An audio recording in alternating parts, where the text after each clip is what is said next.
Vi laver sommerlejre for børn og unge med muskelsvind, primært for at give dem en rigtig, rigtig god uge med nogle rigtig gode oplevelser, hvor det er tilgængeligt.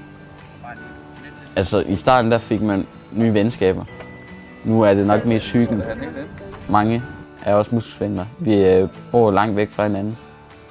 Så man kan ikke sådan rigtig snakke sammen i hverdagen. Og det giver sommerlejre så en mulighed for. Jeg tror, det betyder rigtig meget at møde andre med muskelsvind, med de samme problemer og udfordringer, som man selv har. Det ser vi også tit, at de finder hurtigt sammen, de unge og børnene, og får snakket om ting, de måske ikke taler med andre kammerater om. Og vi ser faktisk, at rigtig mange oplever at have venskaberne langt op i voksenlivet også. Selvfølgelig så står jeg ud af det, at jeg kommer lidt væk fra min mor. Lærer mig selv bedre at kende med hvordan jeg faktisk er sådan en menneske. Ved at være lidt væk fra voksne og være sammen med andre på min egen alder. Sådan. Jeg har faktisk været bange for at tage afsted.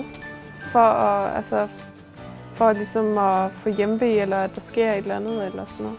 Jeg havde forventet noget helt andet.